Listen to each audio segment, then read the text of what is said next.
Hello, what have we here?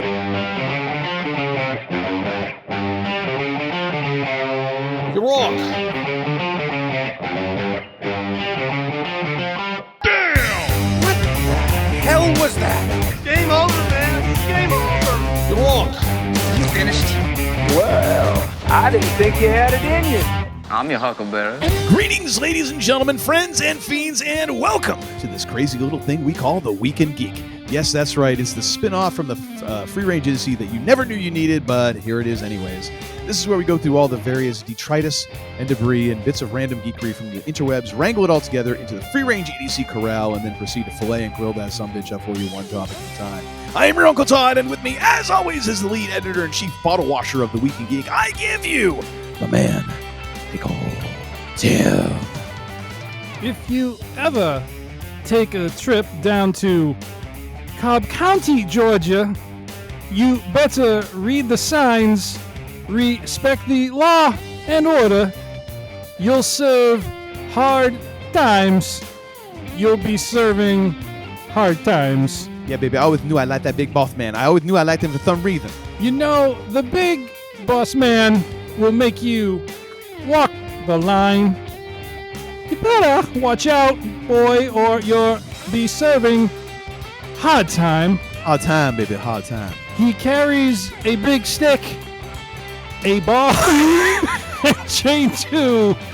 If you're looking for trouble, he'll be coming after you. Is this Christopher Walken when he's going through the change in, like, his teen years? You'll serve hard times. Oh, thank you. Lovely, sir. Lovely, as always. Greetings and salutations, my friend. How are you? A tour de force performance. Thank you. That is the Big Boss Man's theme for those who may or may not know.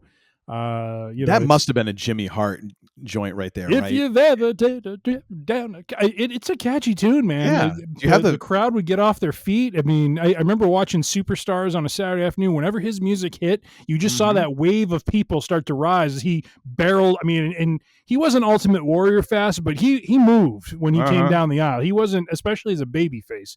He came down and he was all business. So, do you have the writer on that? Shoot, I just let me open it because I'm thinking it has to be Jimmy Hart, and I just want to know for sure. This one does not have. Hold on, let me find.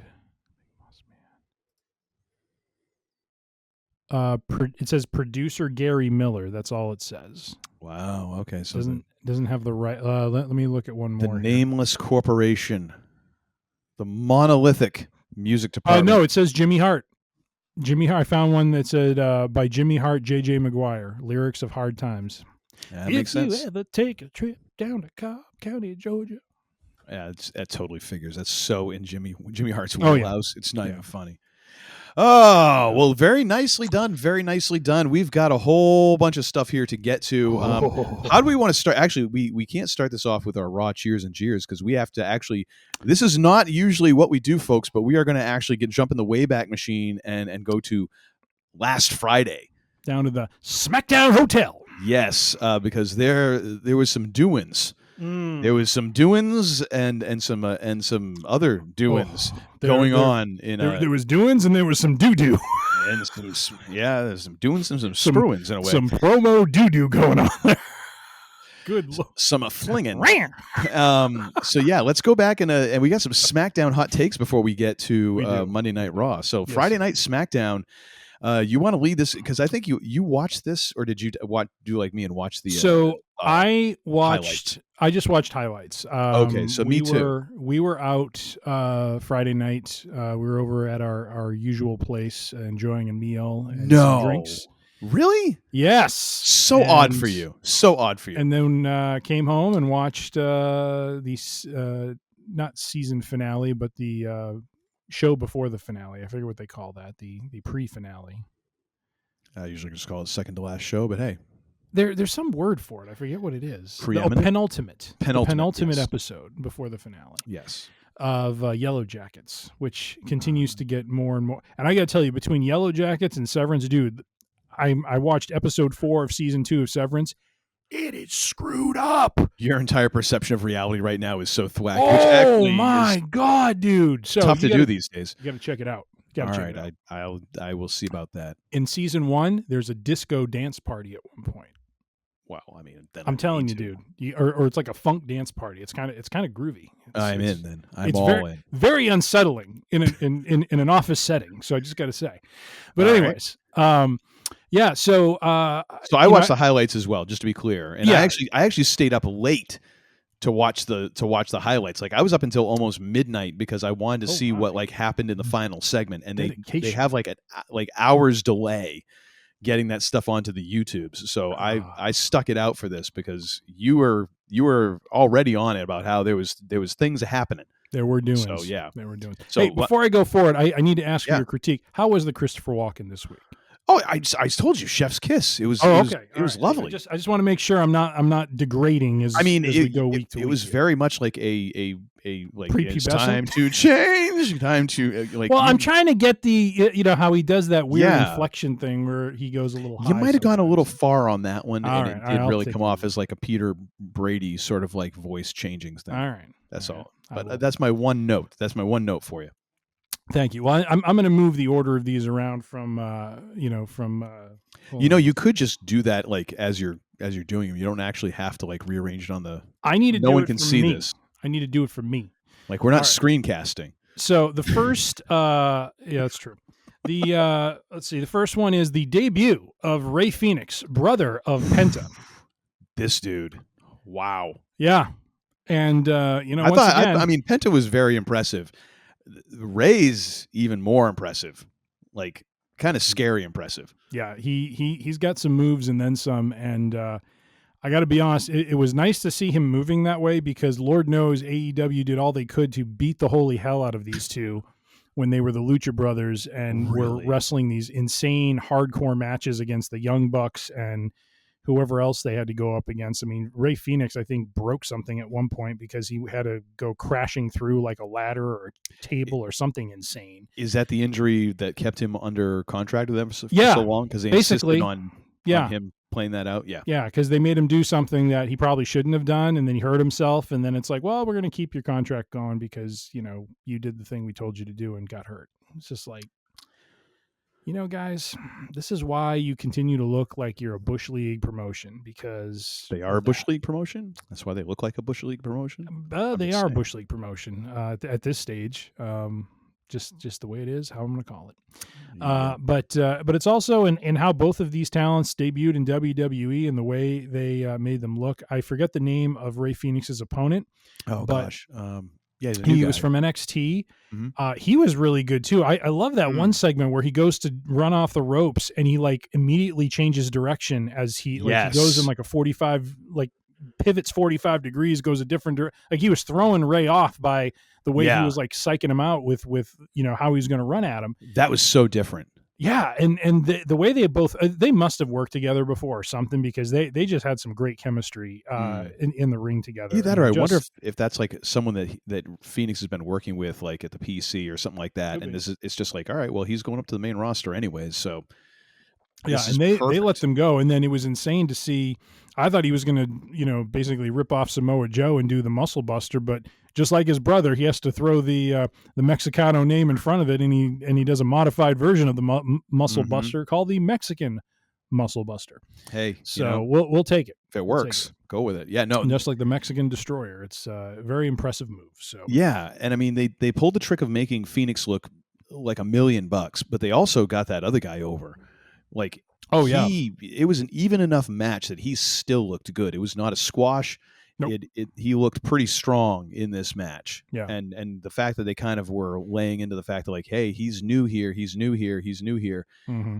makes it understandable. All right, yeah, of course Fénix is going to go over, but this guy, he looks like he can do some things in the future. And I love how the creative team is approaching this, keeping Ray in SmackDown, Penta on Raw, and probably letting these two breathe as singles competitors for a period of time before they eventually bring them together as a tag team. And when they do bring them together as a tag team, they're going to be a formidable one because of the fact they got built up individually Yes. before they just shot into, hey, it's the Lucha Brothers and they're in WWE and now we don't care because the same thing we've seen them do the last 4 years is what they're doing now. Yeah. So I love the fact that they're letting these two have their own moment individually as stars, and look forward to kind of where they take the two of them here. So yeah, I think WWE is doing a pretty good job of debuting some of these new guys. I think the problem becomes they haven't I don't think Levesque and the rest of the creative necessarily has the same intuition of how to utilize folks that have been on the roster for a long time. Like, I think that's the problem it's twofold. Some of the folks have just been around for so long, they're kind of damaged goods at this point. Like they've been so mistreated that if this were back in the territory system, or even if there was a viable number 2 contender, because AEW really isn't looking like it's that much of a viable place to go and rehab your career. Like, it's a place, if you've been around a while, you can go and make some money off of your name. But if you're hoping to build anything up, it doesn't look like that's a great place to go. If there's a lot of folks who would be gone, they would have already cut their losses and gone somewhere else and tried to rebuild their stock. And unfortunately, there's just not any place for them to do that. So you have these folks who are just kind of hanging out and they don't really know what to do with them, which kind of sucks. Yep. But I guess that's life. Hey. All right. So we go from the debut of Rey Fenix to a bit of a solemn announcement, and it was kind of interesting the way they played it. It's highly ironic in a way, because everything about Kevin Owens' character over the last 6 to 8 months has been about him putting people on the shelf using maneuvers that damage the neck. And he came out and basically let the crowd know that he has to take some time off. He's going to miss WrestleMania, unfortunately. And everything I see so far or have read so far indicates this is not a part of the storyline. It's not a work or anything like that. He is going to get surgery on his neck to repair a problem that he has. And so he comes out and gives that news. And then, again, the irony is dripping all over the place here. Oh, yeah. Randy Orton comes out. And Randy Orton, who is his mortal enemy right now, who is a man who has come back from a couple of neck injuries, and in fact is part of the storyline here is the fact that Owens damaged his neck with the package pile driver. Yep. Comes down, stands across from him on the apron. And from what I've read, I couldn't hear the audio or read lips, but I believe basically said, "Go get yourself fixed up," or something like that, and kind of stepped into the ring as Owens stepped out. And then Owens had some words with a fan who apparently talked some smack toward him. I think this, like I said, this being more steeped in reality than in the storyline, I think Owens was probably a bit emotional because they cut away from that immediately. They did not show that interaction beyond like the first couple seconds. Like, Owens was walking past and then he went directly over to them and they cut away quick. Yep. And I'm like, oh boy. And he was probably in an emotional place, as I've read a couple of not full interviews with him, but comments he's made, is that I think the biggest disappointment for him outside of missing WrestleMania is he was very much looking forward to working with Randy Orton, and he feels badly that now Randy doesn't have a match and he is not going to be able to wrestle him at a WrestleMania. So he was very much not, just not in a happy place, obviously, for that reason. And I think a fan yelled something like, "You're shit" or something like that. Oh, sorry, I didn't mean to.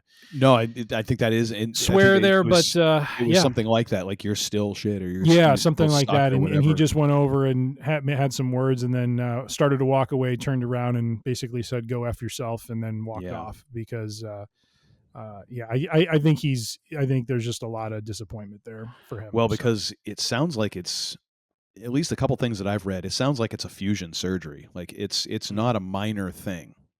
And this is, stuff that's put other guys on the shelf for quite a long time. And that's an awful long time when you're, Kevin Owens is not a young kid in this business anymore. Nope. So, I mean, we are looking at the possibility that if even if everything goes well, I mean, look at Big E. Big E is up and walking around, thank God, and he's living a normal life and says he has no pain, but it's also not healed the way that everyone was hoping it was going to, and there's a very good possibility he is never wrestling again. Yep. Because if it doesn't heal, it is not worth the risk, and it's just the way the body is going to work. So it's like that is tough. That is really tough to feel like your livelihood is kind of getting yanked away, and I think the other thing that if I remember correctly, one of the other things that's pissed him off is the fact that the news got leaked earlier that day. And so the interwebs had it before he was able to go out and deliver the news. Yeah. Which sucks because you kind of want to have that announcement. And it in a way, I wonder if it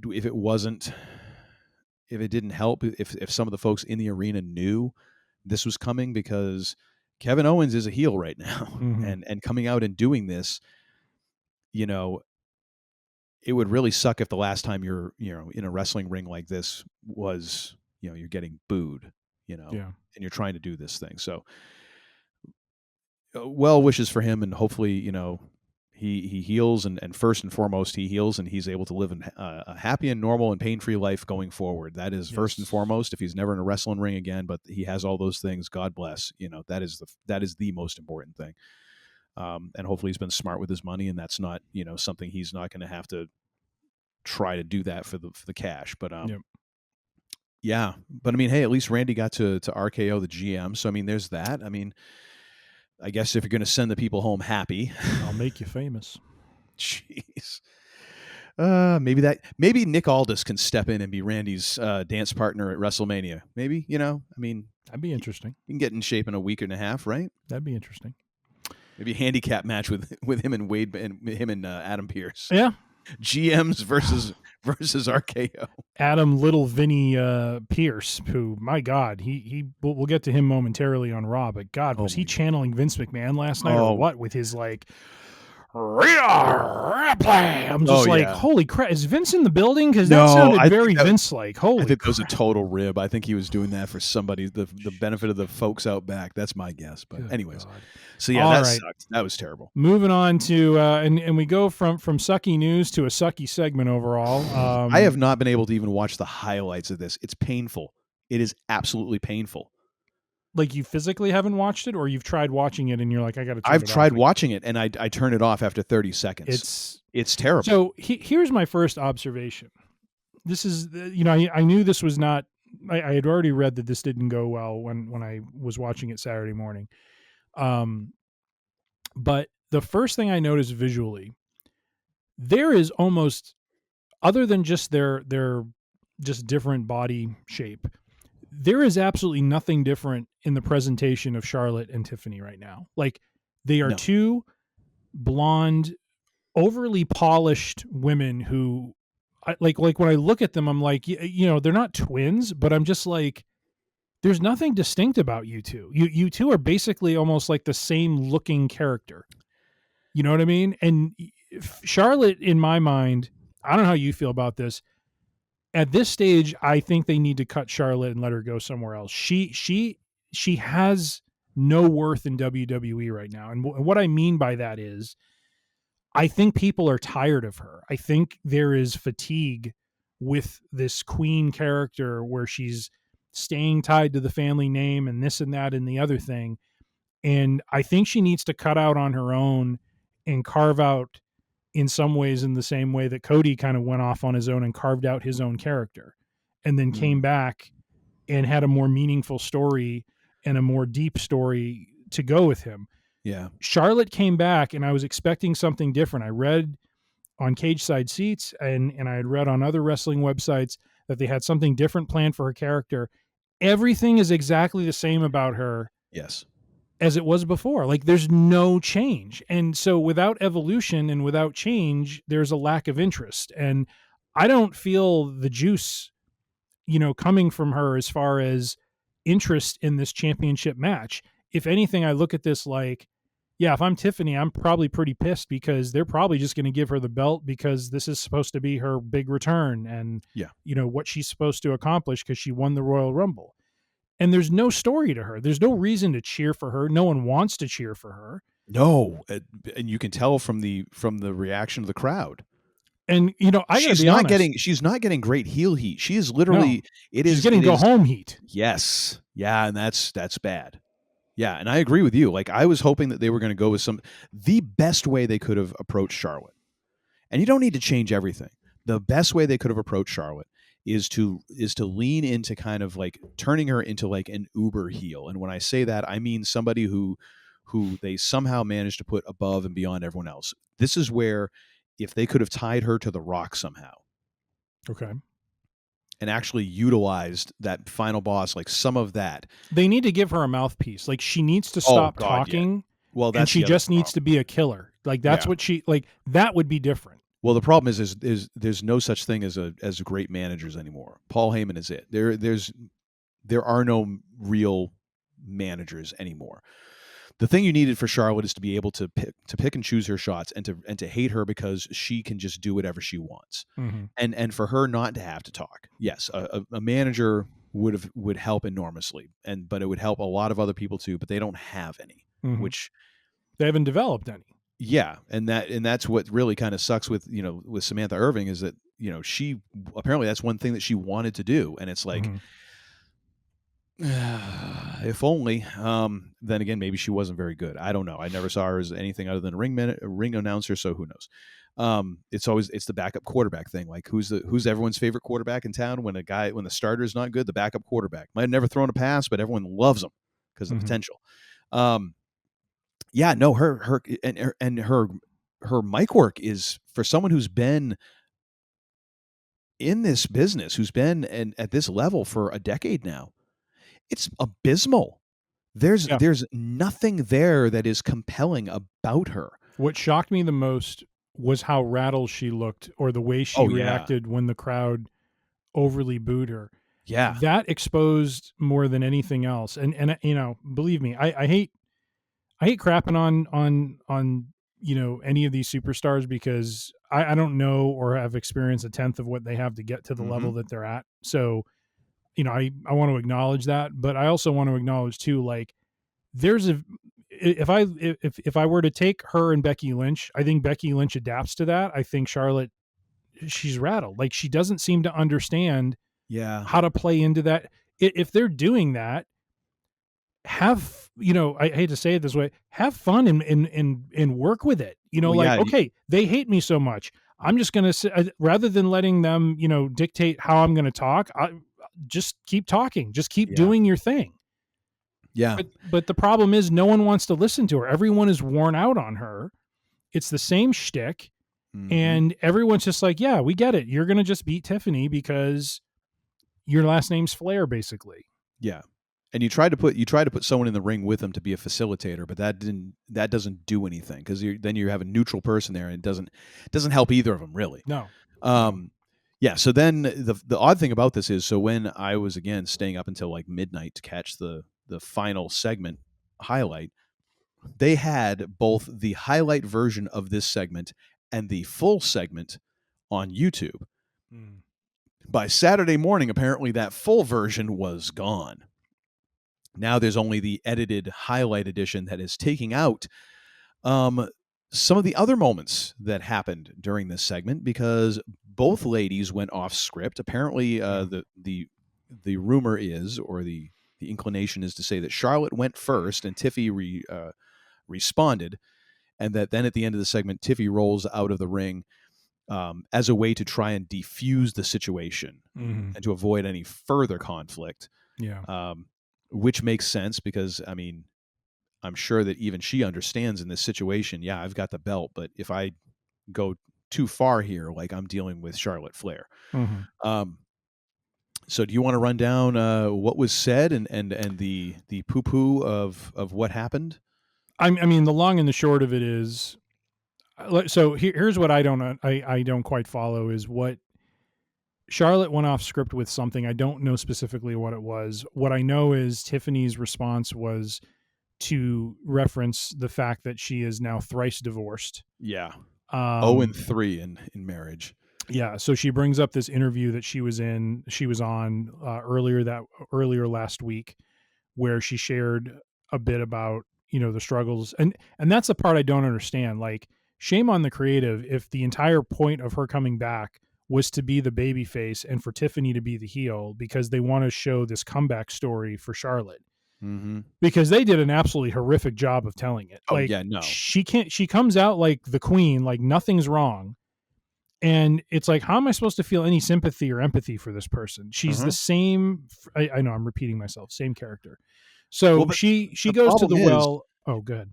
she's not sympathetic, like you're saying in the presentation. No. Like it's going to be tough enough to generate sympathy for her, because let's just run it down. Okay, Charlotte Flair, before we even get to her, she is the daughter of Ric Flair, and is therefore so connected into the wrestling industry. She is going to get a certain number of extra chances just by virtue of who her dad was.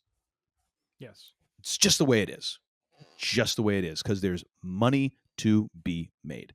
That's not necessarily her fault. She wants to take advantage of it. Hey, who am I to argue? Can't say I would do anything differently. The other thing is, she is tall, blonde, and quite lovely in physical appearance. Not a lot of things to be sympathetic for there. I mean, not like you got to be Quasimodo to be, to swinging from a bell tower to, gain sympathy. But I mean, it's one more thing that it's like, well, you look like you just stepped out of the SI swimsuit issue. Like, I automatically, I'm feeling bad for you. Why exactly? Like, you've got a leg up on, Joe, Janet Schmo, normal lady. Like, again, it's not that, like, nothing you can do about it, but it's a hurdle. Yeah. Then you're also incredibly athletically gifted. Like, she is one of, as far as a performer and a wrestler, she's really good. And she has a certain stature. Like, she has an imposing physical presence in the ring. Again, like, she's not an underdog in that way against 98% of the roster. Yeah. Maybe 95. Where there's no innate sympathy to be had there.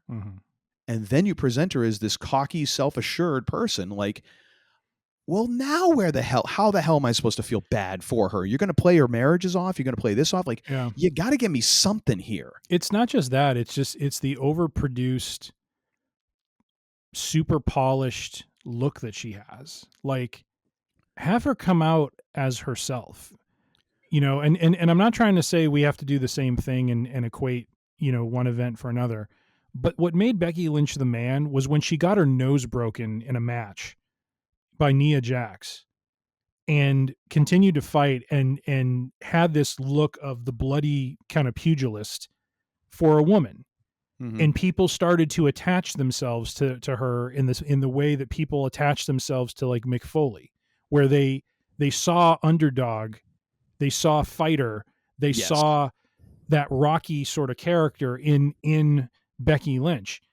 And what's amazing to me is they had a perfect opportunity to try to do something like that with Flair, to have her come back after an injury that, happened to her in the ring. She had no control over it. She had this, she's had some personal issues that she's had to work through, in terms of this divorce she had to go through. And shouldn't have even gone through that, though. Like, sorry.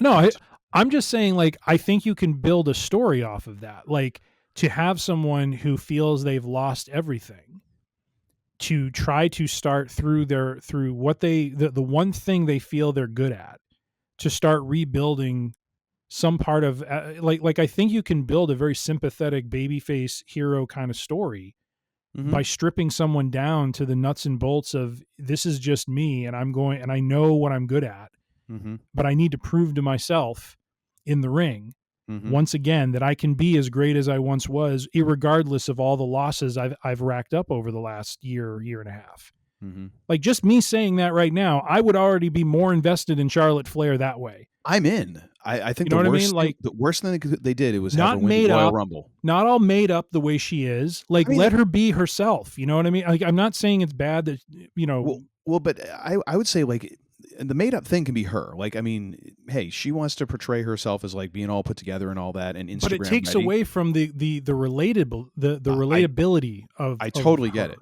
You Yeah, know what I mean? I mean, an image change would not have been the worst thing to happen for her. Right. Just for the fact that it's something different. I'm not going to argue there, but Yep. I think that's probably like a B or C tier level issue for me. Like, I think what you're saying about the whole rebuilding thing, like, okay, I can buy into that, which is Right. why I say the worst thing they could have done for her is have her win the Royal Rumble. I should She apply should have to be a finished writer second. in WWE. I should really do that. I mean, you should. Yeah, at this point, you have probably a better resume than half the folks who are getting looks at it. But she should have come in second. Like, she should have had a heartbreaking loss for the Royal Rumble, and then maybe Elimination Chamber, come in second there, and then have to deal with that. Watch her go through those steps, and maybe Mania isn't where she gets the title shot. Exactly. Maybe she's still trying to fight to get in there, and she misses. Then maybe SummerSlam you get that chance. But play this out so that it doesn't have to crest at WrestleMania, like you say. Make it more interesting. That's I mean, I wasn't even Charlotte thinking on a different journey outside of the women's championship. Let her. Yes. I would agree. Yeah. So no, I would agree. Yeah, and but yeah, so this ended up being an absolute trap. Friggin'. I mean, long story short, Tiffany references the divorce. Yep. What does Flair reference? She says something about says something about. So I think she said something originally. I forget what the first off script thing was. Tiffany responded with being 0 for 3 in marriage, and I think then Charlotte came back with, "Oh yeah, well your boyfriend's up in my DMs," and Tiffany's boyfriend is Kaiser, not Soze, but what the hell is Kaiser? Something Ludwig Kaiser. Ludwig Kaiser. Yeah. And I thought the memes this week were great when they showed like a picture of Ludwig. And they're like, the one dude who's been accused of cheating that absolutely no one believes. Yep. That was like, I don't care who you are right there. That's funny. Because I don't know, just on the face of it, Tiffany seems a bit more likable. It was not good. It was not good. And apparently Charlotte's got heat backstage, and producers and everyone would not happy with both of them, but I think they were a little more unhappy with Charlotte, and the fact that it's like, well, you went out there and started the pissing match, and you're the veteran, right? And you're supposed to know better. So it sounds like Tiffany was doing her line where she called Charlotte a Nepo baby. Charlotte jumped in with Nepo Queen, the number one Nepo baby. This was not in the script. Then she started making fun of Tiffany's voice, which was absolutely not in the script. She's ridiculing her and doing the high-pitched voice thing. Oh my gosh. And Charlotte giving anyone a problem with their voice is hilarious. Kettle Black. Yeah. Well, the fact is, like, her voice is just sort of like, it's the ranch dressing of voice. Like, there's not a lot of dynamic range when she's speaking. Yeah. Blonde. And then this is a article I'm reading on WrestleTalk.com, comments from Brian Alvarez of the Wrestling Observer. He says, then Tiffany, I guess she was over it. She mentioned 0-3, the discussion about divorces and everything. That was all in the script, but the line about 0-3, which was a reference to how many times she's been divorced, was not. Tiffany ended up throwing down the mic and rolling out of the ring, which is a heel move, and she's supposed to be the baby face. That was also not in the script. And if you watch, she throws down the mic, starts to roll the ring, and Charlotte's walking toward her, and Wade Barrett, he's going to get between these two because you can see this thing has totally gone off the rails. They go to the back, and the fact is there was heat on both of them. There was more heat on Charlotte because she went off the script more, and she's the veteran. She's the one that's supposed to be keeping this stuff together. So this was an absolute mess. And I think it's all rooted. I didn't see either the prior SmackDown or 2 SmackDowns ago, but they had some sort of not face to face, but they were kind of like split screen in different rooms or whatever, having like a split screen interview sort of thing. And it sounded like, I don't know if they went off script, but it sounded like the view was that Tiffany didn't come off very good because Charlotte was kind of positioned to be more dominant and that sort of thing. And I think this is just kind of getting to a place where even Tiffany Stratton's just kind of like, screw this woman. She's like, she's not professional. She's not this, that, and the other. And well, I mean, at the end of the day, it's like you're the one with the belt, Right. regardless of what the company has plans for you down the road. Like Jake, there's that famous story of Jake the Snake Roberts no selling Muhammad Ali back in the day. And his answer was coming back through the curtain. He's like, they're like, why didn't you go down? He's like, hey, I have to come back to work here tomorrow. He doesn't. Yeah. Yep. And I'm sure for her, it's like, I'm not thinking about the next 6 months. I've got a career. Like I gotta, if I just crumble here, how does that look to a future employee or whatever? Like, or the next person who's going to come in and maybe thinks they can take one on me in the ring, verbally or otherwise. Because the other thing is, like, I hope Charlotte ain't planning on doing that in the ring, because I think Tiffany has the physical aspect covered on Charlotte right now. Yeah. Between the exuberance and recovery powers of youth, and just looking at the two of them side by side, I'm like, Tiffy's got some muscle on you, Charlotte. I'd watch exactly where you're heading with this, because if you want to shoot, I think she might. You might have some experience, but I think Tiffy brute strength might just. That's going to be the nail in the coffin for her if she tries to shoot and Tiffany manhandles her and takes care of business. Like, that's it. Like I don't care if your name is Flair. You are not what you claim to be. If she even tries that, it's not even a matter. Well, and she's done too, like, business wise, because who's going to trust her in the ring if she tries to go and. Oh, Tony Khan would sign her, of course. Oh, Tony Khan would. Yeah, he would. Well, He'd throw the money at her because that's. Just I would his use thing. a term, but it is not a family term, so I will. Oh, I was going to say Mark. No, okay. Let's move on. Okay. So anyway, we still have more stuff to talk about. We're 36 minutes, so let's move on, because we're going to have words about this last segment. So Tiffany, Charlotte, it's a mess. Yes. And we'll see where. Actually, that was more of a. That was like not. That's a cat that needs like an inhaler. There we go. Oh, thank you. There it is.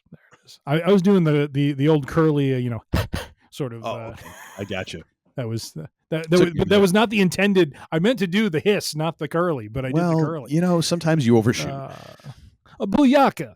All right. Moving on to our last SmackDown hot take. It was a SmackDown in Chi-Town, Illinois, ladies and gentlemen, and that is the home of one Charles Montgomery Punk. Seth Franklin Rollins? That just came to me. Thank you, Uncle Corny. I'm going to start using that now. So Chuck Punk. Charles Montgomery. I like that, actually. It does play nicely with the Seth Franklin Rollins. You know what? If he uses that 2 weeks from now, both of us are just going to pass out cold. That's right. We'll just faint dead away. Like, ah. That's right. Yes, when CM Punk reveals the favor that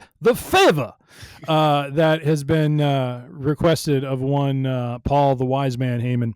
And this was a two-parter, because we got he Paul opened Lee coming and closed out the show, which was so good when he's like, "Do me a favor." It's like, "Oh, we're stockpiling favors. Tell me the favor that I owe you," which was a beautiful reveal. That it's like even Heyman doesn't know, because this whole time, like, I'm thinking like Heyman knows, and he's just dreading revealing it. But at this point, it's like, oh, so even Paul doesn't know. Yeah. So that was a great way to lead into it, like just to bookend the show. It was so great. Yeah, Punk and Heyman had a great segment to open, and but the ending is Roman Reigns coming out, Heyman, basically. Well, not Heyman. Sorry. They want Punk to come out to talk about what the favor is. Seth Rollins comes out instead. Yep, good old Seth Franklin Rollins. Seth Franklin comes out, runs down some things around their history and that sort of thing, and then Punk comes out. And what's interesting is, and I love how they draw on, past canon, and that canon meaning what is aired on television. Because what Punk references, while it is something like he talks about, like when Heyman was fired and they were on like Big Show's bus, what Heyman said to him. But there was a promo that I saw, I think it was on Cage Side Seats. They showed a promo from like 2013 when Heyman says to him, when you're main eventing and you and I are walking to the ring. I think they actually they rolled that back on Monday. Did they? Okay. I want to say they did. So they were leaning on things that had been planted over 10 years ago, which I thought was just great. You know, once again, the depth of storytelling and how they're bringing it all out. The other thing I'm curious if they're going to bring out here, and this kind of jumps ahead to, you know, kind of the end of the segment.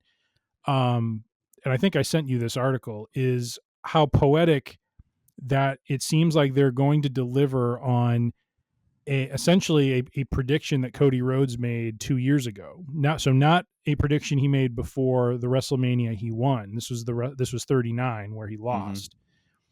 But he talked about how Jimmy and Jay are going to abandon him, how Solo is going to betray him, and then the wise man's going to, you know, walk away for someone else, and he will be a chief with nothing to reign, or something to that effect. Yeah, like a chief with no tribe. A chief with no tribe.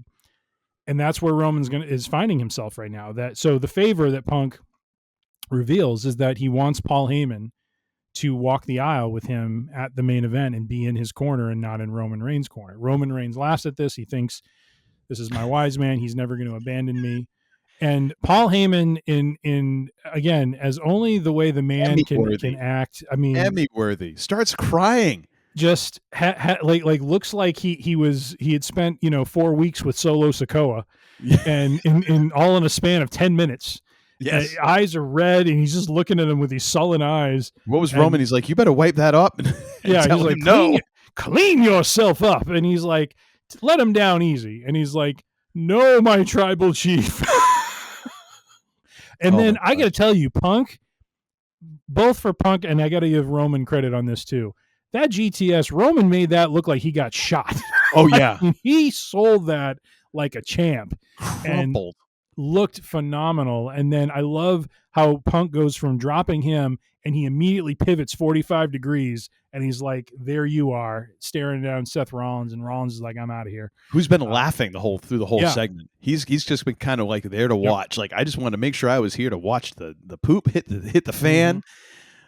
Oh man, that was a solid end to the show. A strong way to end the show. I was so glad that I stayed up for that. Like, there's times I have awaited, something to go online or anything like that. I was not disappointed at all. I was like, you know what, worth it, worth not getting up a little bit later tomorrow morning. Fine with it. 100%. Yeah, 100%. So great ending to SmackDown, and although there are some things that happened on Raw last night, so this is a good segue into Raw that we need to talk about. I'm going to take a 30-second timeout because, I'll be right back. Is nature calling, or are you so overheated in the room that you need to go? I do need to cool down a little bit. So just give me a second here. Absolutely. A few moments later. All right, and we are back, and I am cooled down about 5 degrees here. Just a full disclosure, a little background information here. So today, April. You wish it was August. Yeah, the way the day went. Although right now, I'm kind of glad it's April. April 8th here in Maine, it started snowing sideways for a good hour today. There you go. It was fracking miserable. For shame. And so it was very chilly. It's like kind of chilly when it's spring and your body's starting to get used to a little warm weather, and then you get knocked with like just the chill, and you're like, oh, this is miserable. Yes, it is. So for a recording tonight, it was kind of chilly in the house. So I said, all right, I'll fire up the wood stove. I'll get a small fire just to take the chill off, and then when I close the doors, it'll be fine. I miscalculated. Can you move to the side so we can see the raging fire behind you? Let me see here, because it's not raging anymore. See, that's the thing. Oh, ladies and gentlemen, before we started recording, as we started the recording process, there was a red hue behind him.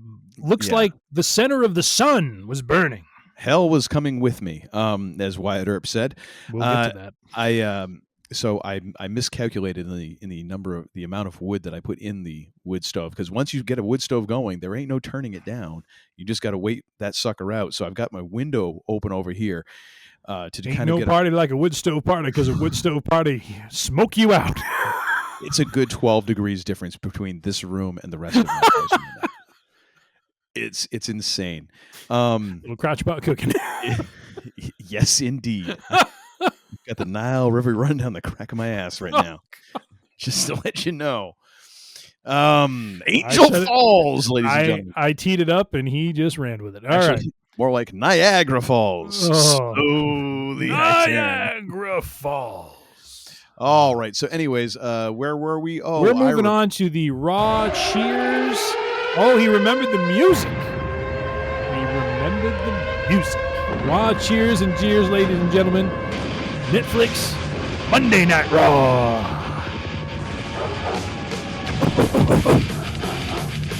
I think Braun Breaker heard that because, man, did he ever break out a spear for the ages? Good Lord.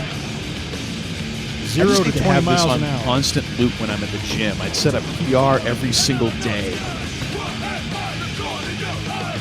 Of course, all my joints would be dead, but oh well. Hey, so much the worse. Nice. All right. Yes, Monday Night Raw Cheers and Jeers for, what was this, April 7th, ladies and gentlemen. Year of our Lord 2025. Yes, indeed. So I'm going to play off of you because I'm sure you probably hit most of the segments, and then I can. I was going to say there's a lack of any kind of writing. It's all up here, baby. Okay, it's all up here. First cheer right off the bat. I don't remember the comedian's name, but whatever segment Otis was in, where he comes in, oh yeah, Bert Kreischer, yes. Bert Kreischer, and the two of them. I was about ready to go shirtless like him tonight. It's so warm in here. If they weren't made for one another, man, oh yeah, that was phenomenal. I mean, just one of those laugh out loud moments where Bert rips his shirt off with Otis. Mm-hmm. I mean, first of all, just Otis doing that and just seeing his frame. and just the way neither one of them are what you would call ripped. Otis is starting to creep up to that national treasure level because he is just so damn funny in everything. He's so likable. Very relatable, very likable, and again, find something better for him to do. About a month and a half ago, he had a very respectable match with Gunther that I thought was a great showcase of how good of a talent he is. I mean, he gave Gunther a good run for his money, and he had some good moves on him. And explain to me why we are not seeing them as a tag. Like, why are we not seeing Otis and Tozawa as a tag? I don't know. Because I thought, of course, before one left the company and one got hurt, I thought Braun Strowman and Ricochet were a fun ass tag team. Yep. I think there is a lot of room to be explored with two dudes who are very different sizes, different skill sets as a tag team. Because normally you get two people who are kind of equal. Having that difference within a tag team, I think, can be real interesting. And I don't get why you don't at least put them in some matches now and again. Like, keep them involved in that tag division. Like, why not? Yep. People like Otis. People actually like Tozawa. He barely ever says anything or really does anything. But I think it'd be a great match to have the War Raiders go against them. Oh yeah, I mean, God. To be honest, because Otis is probably one of the few people that sized, pound for pound is in the same league as them. I mean, as Ivar, certainly, yeah. And as far as mobility too, because Otis is pretty light on his feet for a big dude. He is. So I mean, yeah. Oh, you sold. You know what? I'm in. Not that I've been in the ring, and not that I understand it, but and I'm saying this as someone who's been watching that LFG show on A&E and seeing. I'm only seeing bits of what these young folks are doing in terms of building up, their skills in wrestling. But, it goes without saying, just to be in the ring and run the ropes and all that stuff is pretty physically demanding. And it amazes me when I see someone like Otis or the War Raiders, and they're doing this and they're moving the way that they're moving in that ring. It really is remarkable to me, given their size, that they're able to do it and keep their stamina and keep going the way that they are. So, props to him on that front. But Lots of cardio. But yeah, no, I think I think you're onto something there. I mean, they use them as comedy, but I think it'd be great just to see Tozawa and Otis just as a tag team. You know, go against the New Day, go against the at War least see some Raiders, go against variety. American Made. I mean, I guess they have been to some degree. Yeah, keep them away from American Made. But I mean, Yeah. just for some variety. And you know what? Yeah. If they get hot, go ahead and put them in more stuff. It's okay. Like, you know what? I mean, Right. it's one of those deals where, again, I feel like this is one of these cases where creative doesn't necessarily know what to do with them because they're from the previous regime ish. Yeah. You know, like, and it's just like, it's the not new toy, which I'm like, they're still there.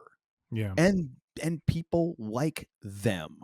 Right. Can't put a price on that because, as we've seen with, I don't know, the last people we talked about with, someone, I won't say their names. Well, yes, I will. Charlotte Flair. It helps if people like you. Yeah. It really does when you're on a national TV audience. But anyways, I'll lead off with this cheer. Opening with something other than Cody Cena was a lovely change of pace. Indeed. Oh my gosh, I was so happy not to hear, bam, bam, bam, or wrestling has more than. I was like, oh God, thank you. Anything but this. Sorry, a big cheer for Adam Pearce's performance in this opening segment, channeling Vince McMahon. Well, the dude was letter perfect, except for his little fumble at the beginning saying that Rhea Ripley was representing Judgment Day. And I'm wondering after that, he's like, don't! That's only been like, 8-10 months now, Adam? But I mean, watched the product much. But I mean, oh my gosh, just the way that he was like, I should have known better than to expect the three of you to be professional. I've got a contract. I need 3 signatures. Let's do this thing. Like, and it just played into his character of this guy who's just like, I am like this close to drinking on the job, like openly in the ring. Don't make my job harder tonight. I freaking love that aspect of his character. It's so great. I still contend, and I'm not saying I contend this. This is something you started way back, but I fully support your idea and action to have Adam Pearce constantly look like he's on the verge of a nervous breakdown. He kind of does already. We need the tie slightly askew. He's got the bald head. We need to see the beads of sweat. We need to see the chain smoking. We need to see the clipboard. Just chewing gum. That would be a bunch of ruffled pages because he's so frustrated with his job and everything. I mean, this man needs to be on the edge weekly. What would be great? Gum chewing would be even better than smoking because he could already be chewing gum and just like feeding more pieces in until eventually like he's talking. He's like, and like just a bulge of freaking like gum over here, and someone's just like, Adam, dude, you need to take some of that gum out. What are you talking about? Yep. You know what? Maybe you ought to. That would be great. Just like after like 8-9 weeks of that, and just Triple H coming by and be like, Adam, why don't you take this week off, buddy? You're starting to look like Mick from the Rocky series. Come on, Ted. I'm giving you the night off, Adam. Yeah. What do you mean? Just go have a meal. Maybe switch to decaf for the couple days. Just something. No, he was great, and just the way he approached it, like everything that was going on, like it didn't matter who was smacking who around. He's just like, just sign the friggin' thing and let me get the hell out of here. Yeah, it was great. The main takeaway I took from that whole segment is that we are now at a point where Rhea is so over. She can act as heelish as she wants, and whoever else is in the ring or that she is going up against is now the heel by default. Because people love them some Rhea Ripley. She is the anti-Charlotte Flair at this point.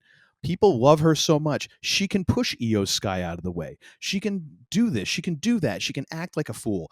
And people still love her, even though everything she's doing is kind of an old school heel move.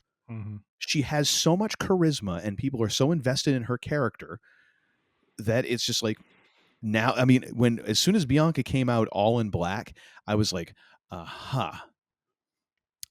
at least they're reading the room knowing like, okay, we're going to have to make Bianca more heelish because Rhea no one's booing her.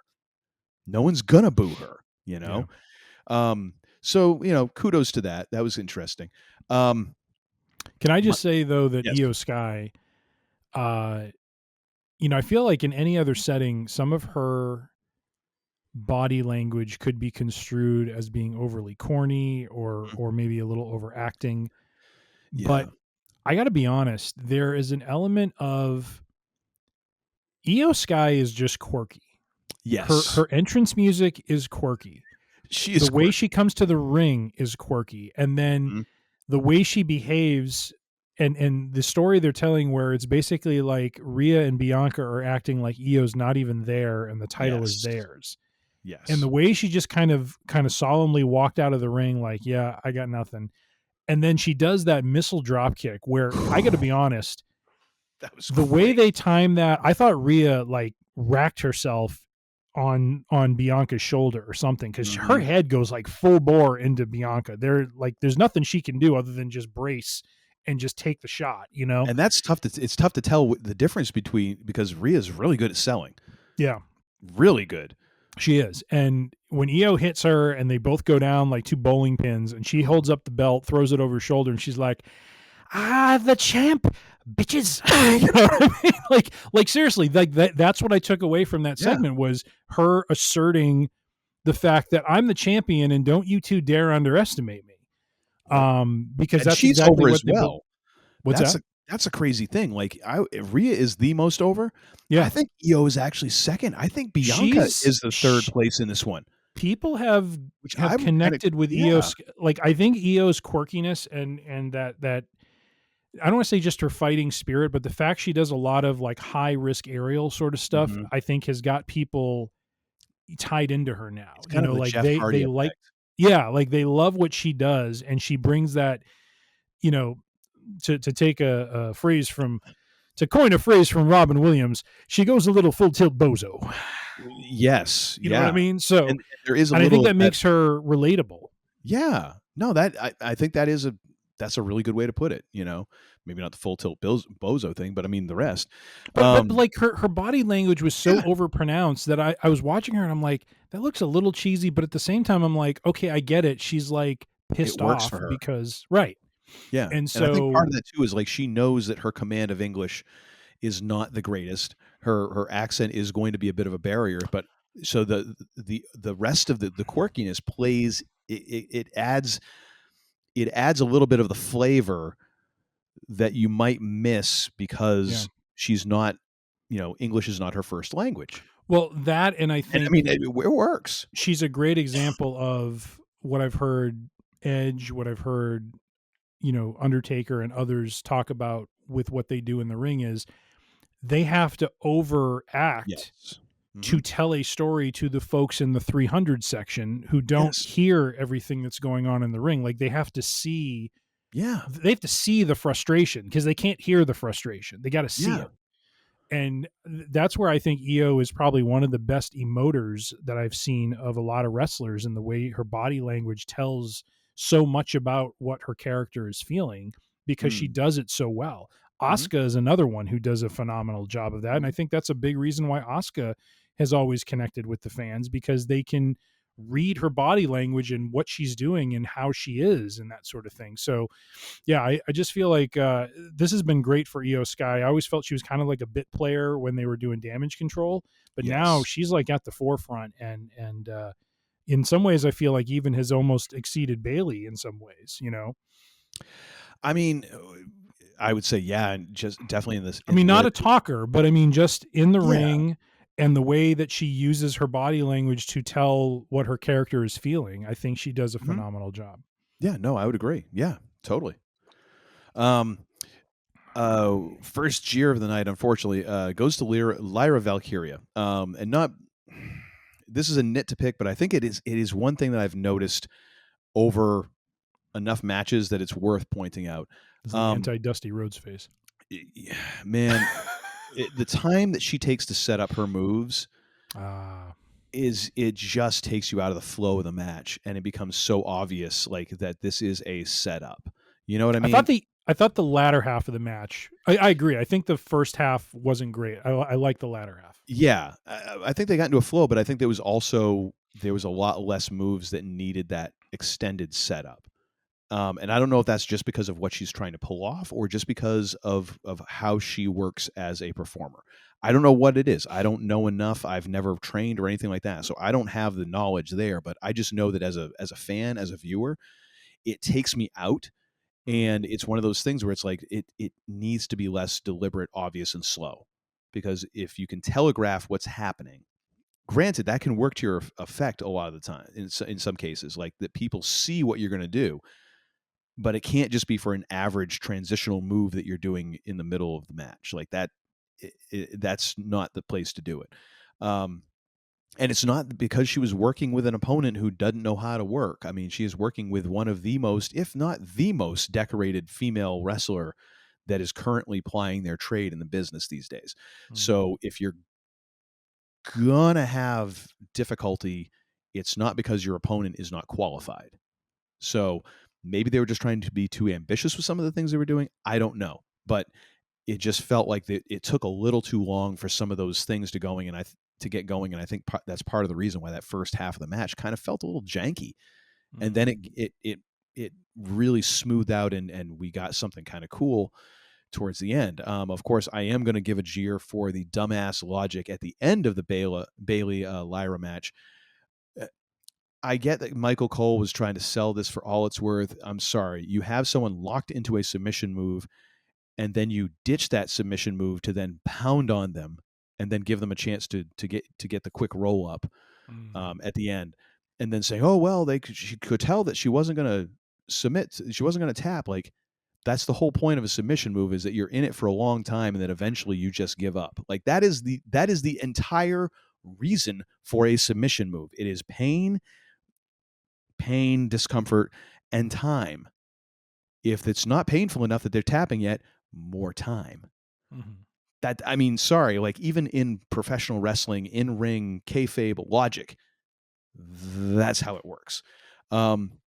That detracted it for me a little bit. I was like, that's just kind of a dumbass way to get out of this. I do like the little seed that we get of a Bayley heel turn at the end, where she's going to not give respect, and then she did, and all that. That was kind of cool. But the dumb logic was just a bit tough for me to swallow there. Like one of the things I like that they did here was, and I don't know if this was top of mind for you. I don't know if they mentioned it, because I was kind of in a process of catching up to the live, the live airing of the show. But Bayley beat her in an Elimination Chamber qualifier. Lyra Valkyria. I pissed and moan about this at length. Going back several months ago on a couple of occasions. But what it kind of did was set up the story for, okay, Bayley beat her once. Are they going to do a title change a couple weeks ahead of WrestleMania? Mm-hmm. Be kind of interesting, be different. And they booked the match that way too. I felt many times like Bayley was going to get the win, mm-hmm. Because, Lyra Valkyria just had a bad run of luck in this match, and Bayley's just got her number. Mm-hmm. I thought that's what they were going to go with tonight or last night. And so, it was refreshing to see, I absolutely love, and you can't do this every match, but I love it. I've always enjoyed this with Gunther's matches, and there have been, Bret Hart used to do this too. When the champions don't always rely on their finisher to put their opponent away, but instead they just go for the opportunity that presents itself. Yes. That, I love that they did that with her. That is I don't know if this is going to make sense. What Lyra did to win that match last night was a very Intercontinental Championship-ish move.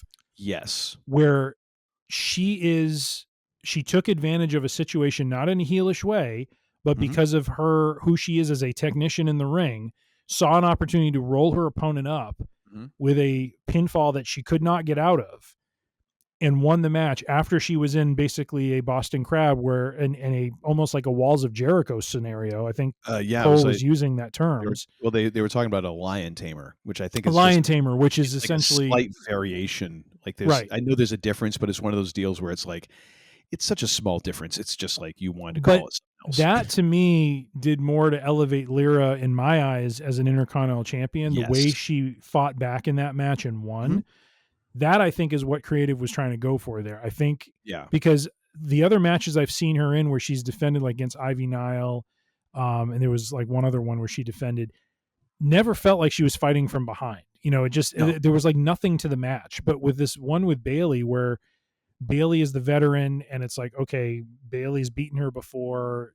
She's the veteran. She's probably going to find a way to beat her now. And to see her fight back and then put her away that way just felt like very much in the ballpark of what the intercontinental champion is, which is just that fighting champion who is not always a technician, but always is someone who can squeak out the win, whether it's a workers title. It's the workers belt. Exactly. And so I loved how they booked that match.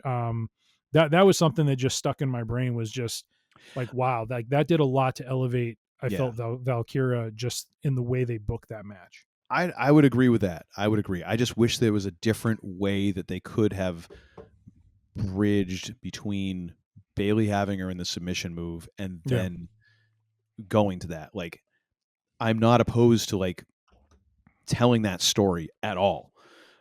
It's just the way they got there. I'm like, it's just dumb logic. Like there had to be some other way to do that. But I mean, hey, whatever. I mean, and it was the next best thing to a small package, which would have been like the most old school IC way of winning that match that you possibly could have. But yeah. So anyways, I mean, and again, it's sort of like the first thing. Like, it is a nit. It is a nit to pick because Lyra she's good. I think she's got a future in this business. Faux show. It's just, I think these are the things that she's going to have to work on. Where are we here? I'm going to give a big cheer to Stars and Stripes Forever, done mariachi style. That is El Grande Americano. And I know there's a whole lot of people who are genuinely pissed about this for shootsies, about, Chad Gable and WWE like besmirching the luchador heritage and everything else. And I'm like, on one hand, I'm like, I totally get it. We live in a different world now, appropriation and heritage and all that. Like, I totally get it. However, this is heel heat in professional wrestling. Like, this is the thing. Like, but the difference to me is they're not making fun of the luchador. Like, it's not like El Grande Americano is making fun of the luchador in any way and making them look stupid. Well, that's the thing. Like, it's just the Americanized version of what it is. It's like the luchador is. It is a bad carbon copy. Yes. Of a luchador. But the fact is also Chad Gable is doing a passable job of having luchador style matches. 100%. Like, he's like this. He's adapting to the style. He's not like this thing is wrestling. giving me so much more respect for him as a performer and as a worker. Oh yeah. Like the fact that he's managed to do this because he's working on several different layers. Like he's there's a comedic layer. There's also like, you got to genuinely pull off some of these moves. And then there's also like incorporating just enough of Chad Gable to make it obvious that like, oh, it's so Chad Gable playing this other character. So you got all these things like all bleeding together. Yeah. That I'm like, yeah, no, this is so good. So good. And the I don't think I'd ever heard his intro music before. And so when he came out and I started hearing that, I'm like, is that John Philip Sousa done mariachi style? Yeah. I geeked out about that so hard. That was great. And two more cheers from that match. The LWO doing the crisscrossing of the ring. Oh yeah. Corner to corner was, oh my gosh, that was a thing of beauty.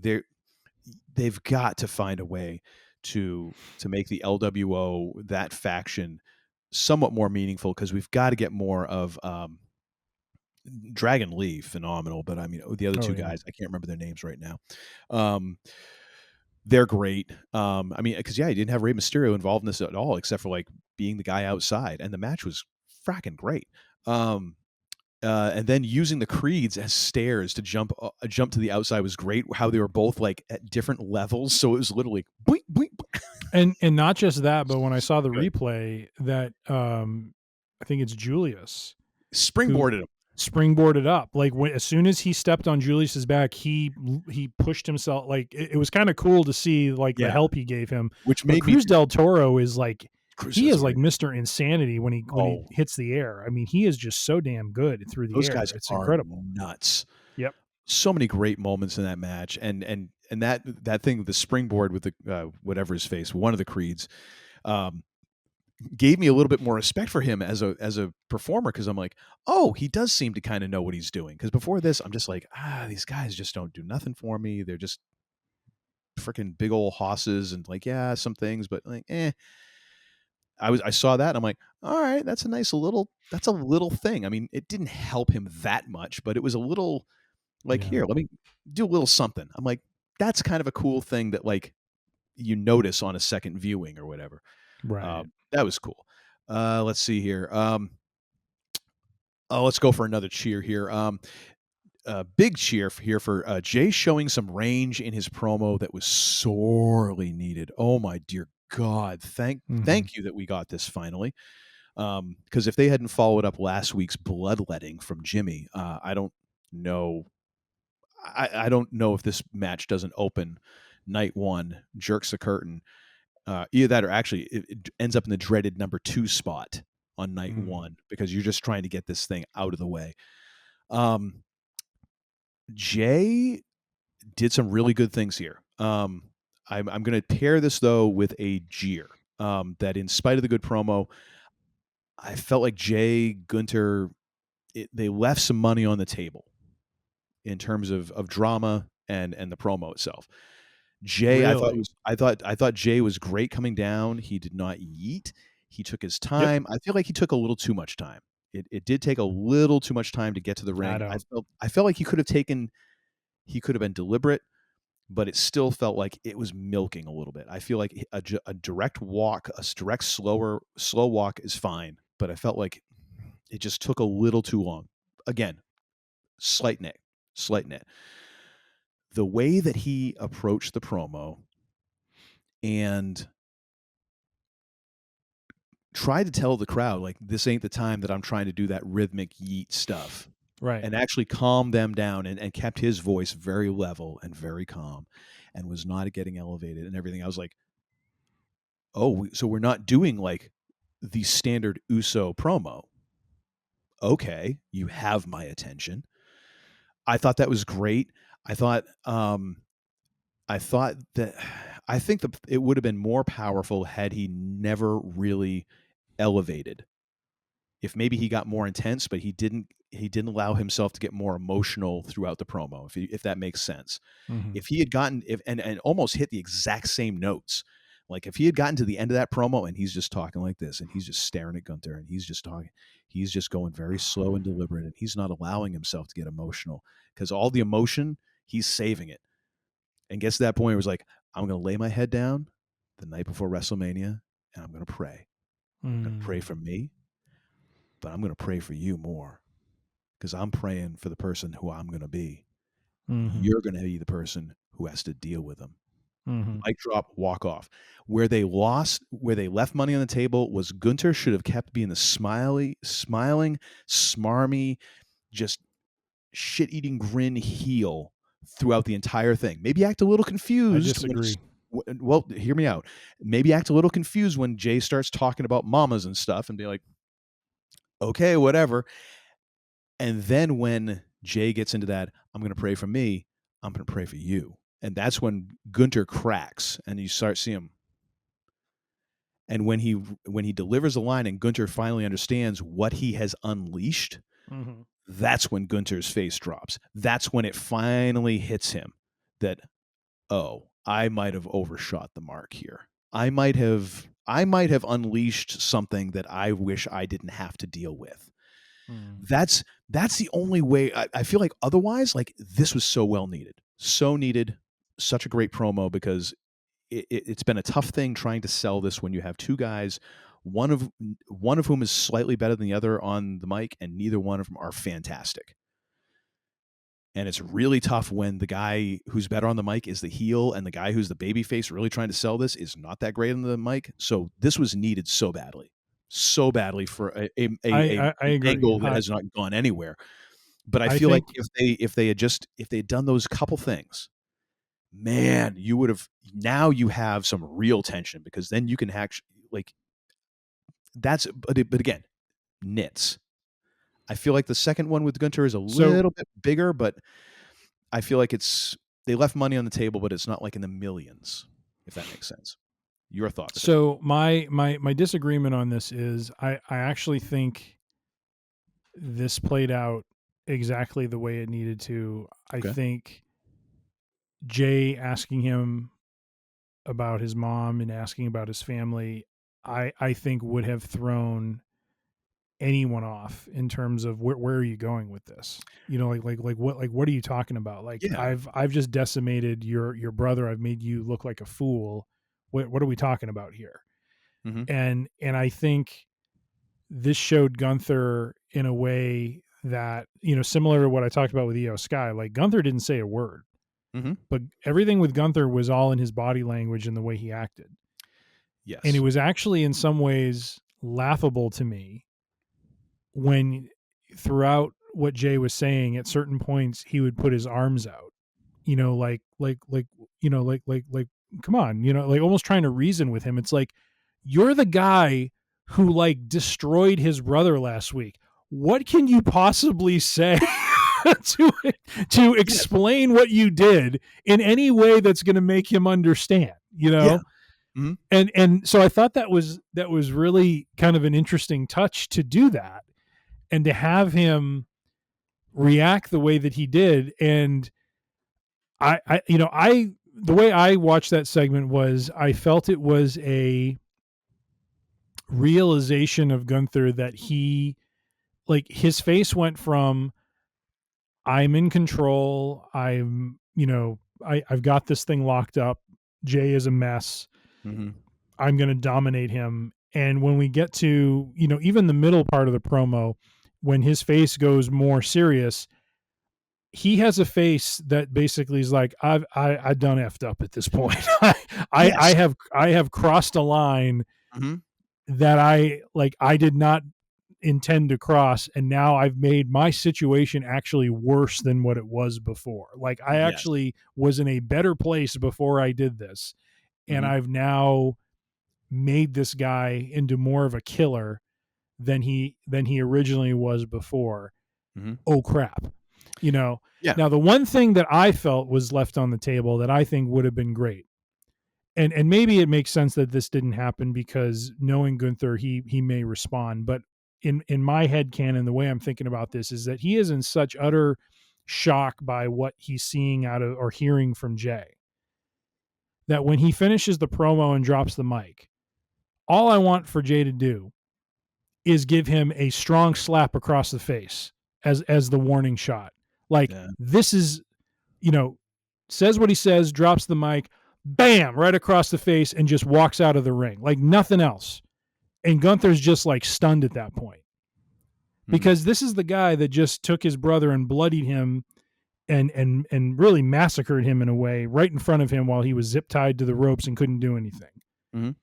He has now made an argument that clearly rocks Gunther to his core because Gunther, of all people, he's human. He's not the Undertaker. He can relate to family. He can relate to what he realizes now. The man he's now, the beast he is now poked and triggered. Mm-hmm. But just what an effect that would have to see Jay just get that one shot on him and just walk out of the ring. I just felt like that would be the exclamation point. Not that it means Jay is probably going to go over, no doubt, but it would be an action that backs up the words we just heard, that Jay is not afraid. Jay is now different and is a killer now. Well, and that's the thing that would get me amped up for this because Jay's been Yeet Man up to this point, mm-hmm. has been a curtain, I made the joke, he's main event, but he's jerking the curtain. This sort of thing puts him in a different light. And I think for him to be serious mm-hmm. and not to give him a slap across the face to be funny, but to basically make a point like, I'm coming for you. Mm. You know what I mean? Like, I'm not saying it needed to be there. It didn't happen. And I think it's still okay the way it played out. I just wonder if it would have put a little more stank on it is all. I disagree. Right. But I totally see where you're coming from. And, I could make a case for it. Sure, I could probably talk myself into it. I just think it's more powerful that Jay essentially is like, I ain't going to have nothing to do with you until WrestleMania. And then like Michael Corleone, I am settling all family business. Yes. And until then, don't want to talk to you, don't want to see you, don't want to touch you, nothing. Yeah. It's going down then. You have picked the time. It's on like Donkey Kong. This is this is your doing, and what you unleashed, you're getting. Yeah. Which is why I felt like the I felt like the weight of that all landing at the end would have been, it just would have made it more powerful, because then you don't see Gunter really. You allow him to play out his arrogant, overconfident, I'm in control all the way up. Even though you see it crack a little bit. You see a little crack a little bit. He always, I kicked this guy's ass. I kicked his brother's ass. I tore him open. All this. It doesn't fully land on him until the end, and then that effect, I think, all of it hitting at once becomes that slap. That just the face dropping becomes that exclamation point on it. Yeah. So, I mean, I think we're both kind of looking for that in different ways. I think there's a case to be made for both. I don't necessarily know that there's a wrong way, really, in that case. As long as they got to this point and they changed it up later. I think we're both arguing for things to enhance the segment, not that something was done in error. I think the segment fixed. No, and like I said, I think the one thing I might change a little bit is some of Gunther's body language when it comes to, I felt like in some ways he was trying to like reason with Jay, and it's like, how can you reason after what you've done? Like there's no argument you can make that's going to placate this guy. You know what I mean? Like, you bloodied his brother. You made his brother suffer. There's nothing you're going to say. There can be no argument you can make that's going to reason with, hey, I did it for this reason. Oh, okay, it's all right.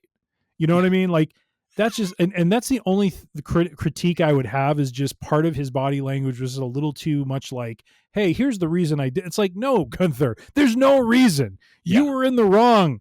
You fired him up. He's going to now come at you with all barrels pointed directly at you. So no, but I agree with you. And I think, and this is what I've kind of read today as well, is I think overall the consensus opinion is this is what this angle needed. This now puts a different tone into the match than Jey Uso as the Yeet Man going against the Ring General. This is now Jey Uso, the brother, defending the family against the monster. And the monster is now realizing he may not be the big monster he thinks he is in this match. He may have awakened a beast that he cannot, beat at this point. And I think that'll be what makes the match compelling. The thing I worry about now is how they lay the match out, and doing it in a way that is not just Jay throwing super kicks for 15 minutes. Like, let's have an actual freaking fight. Let's have these two, brawl. Let's have Jay break out a couple of moves that he doesn't normally break out. And I know,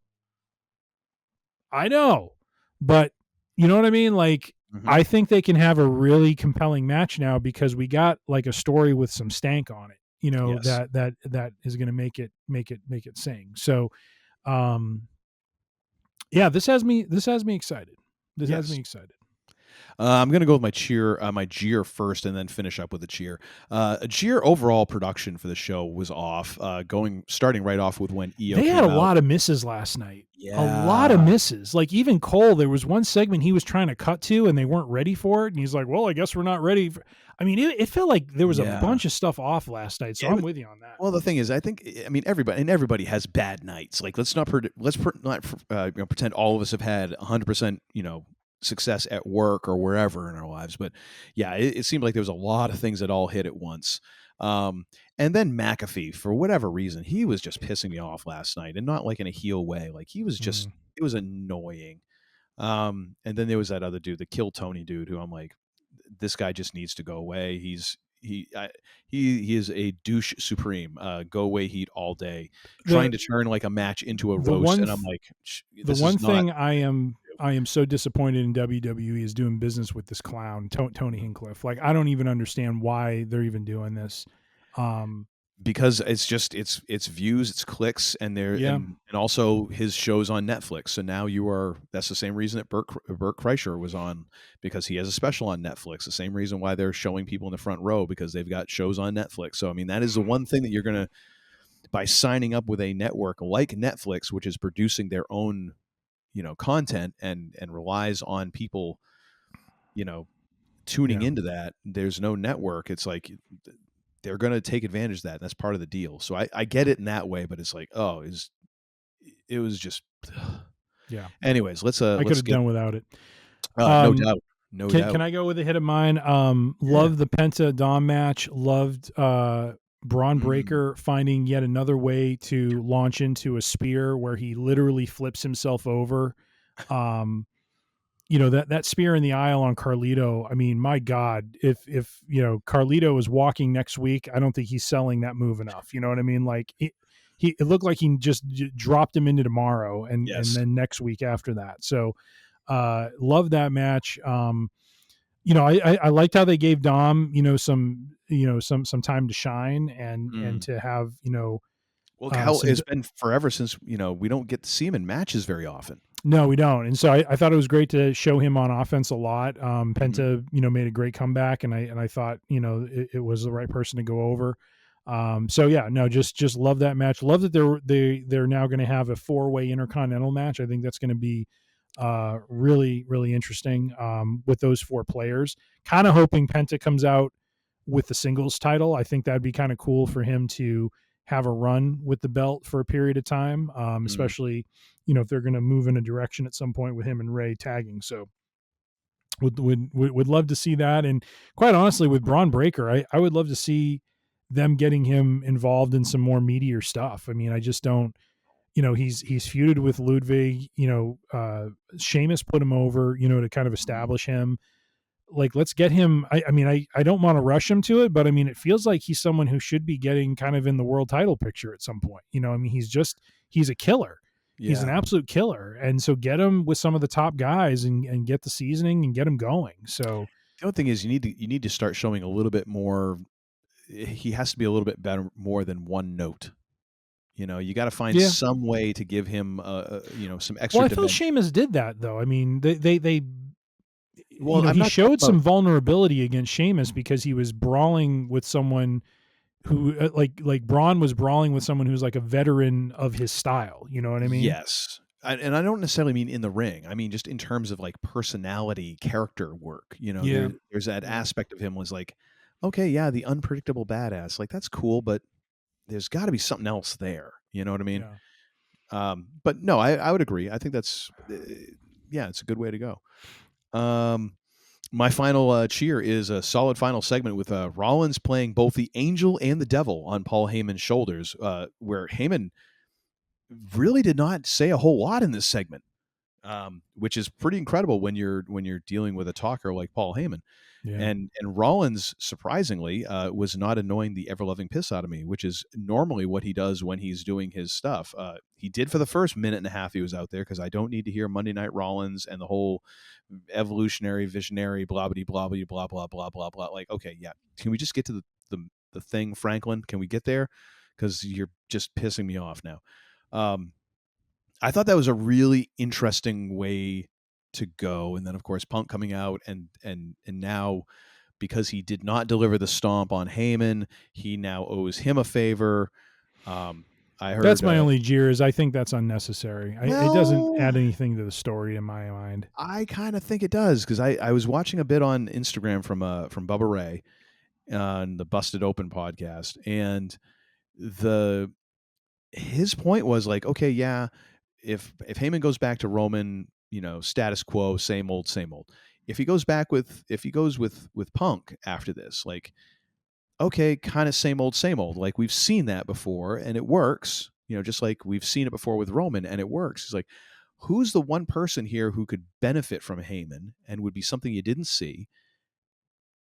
And it's like, it's Rollins. So does Heyman somehow wind up with Rollins after this? So does this become like some sort of underground plot or something of like Rollins? Because Rollins has been all about undoing Roman for a couple of years in one way or another, and all of a sudden now he's been awfully buddy. Like, is this his way of kind of wooing the wise man away, and then now Heyman can kind of give that boost that he gave, and Bubba kind of pointed out, like, he look at where was, he gave Brock a huge boost, he gave Punk a huge boost, he gave Roman a huge boost. I mean, granted, those guys all had something, but Heyman helped to elevate their presentation. Yeah.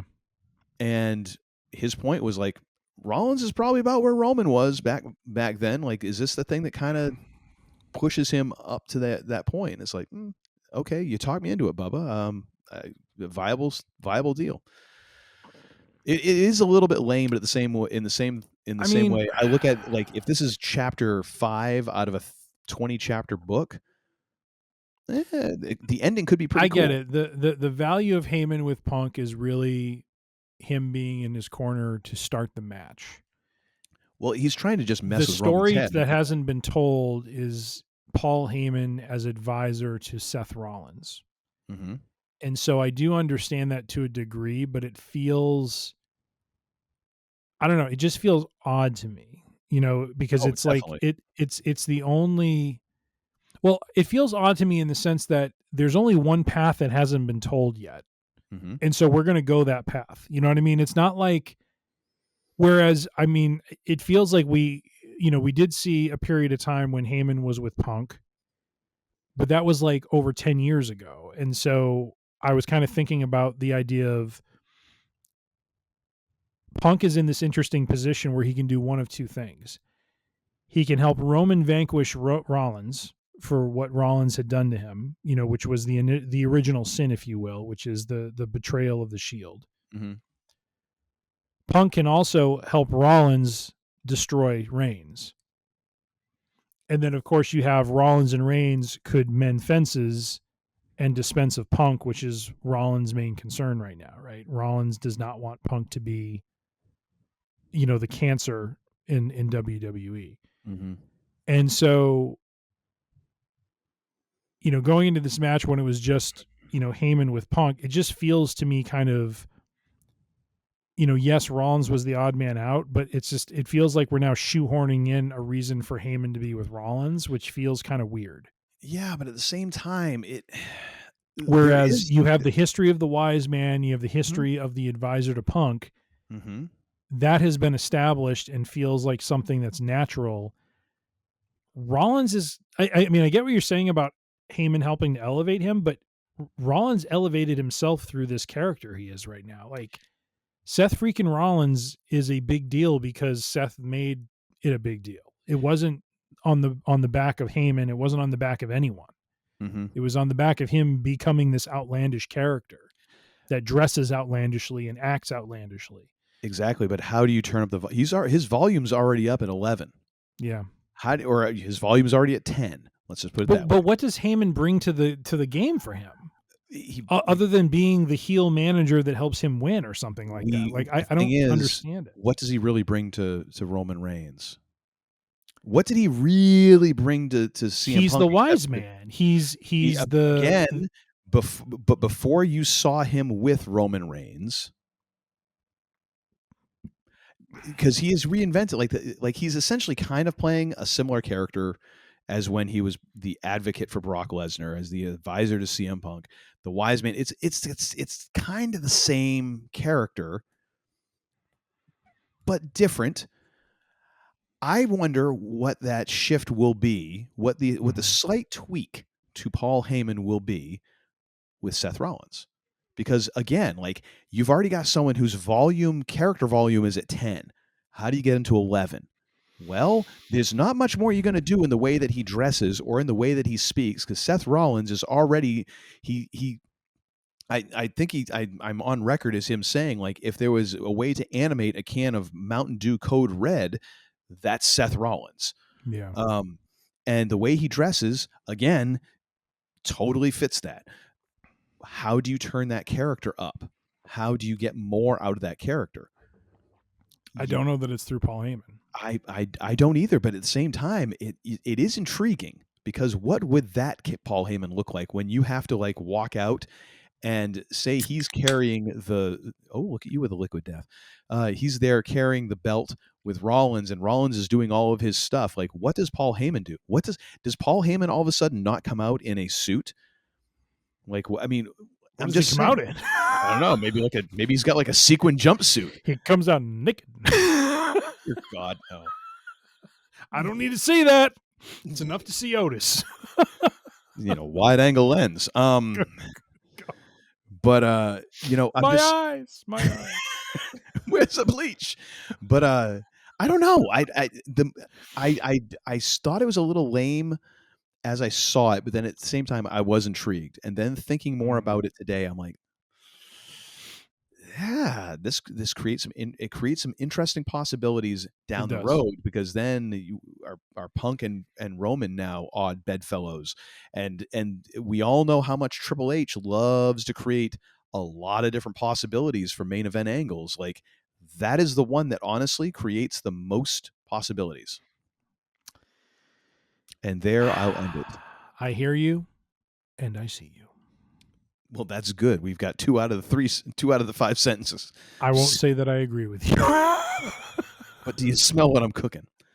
Well, I smell that too. And quite honestly, because of the fire that's going in your room, good Lord, the vapors are coming over here. It's mostly out now. I might have to actually shut the window in another hour or so.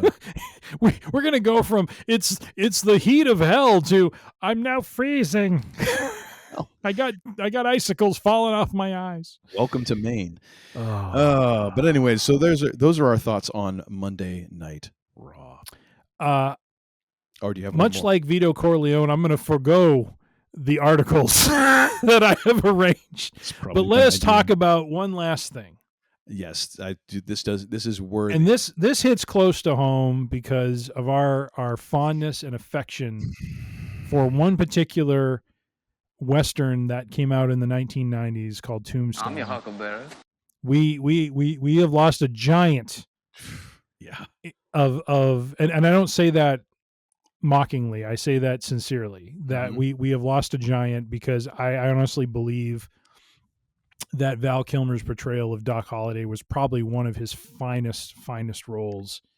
Dude was so good in most everything, though. Yeah, and as Iceman in Top Gun. Val Kilmer, of course, passing away last week of I believe pneumonia was what I think they called it.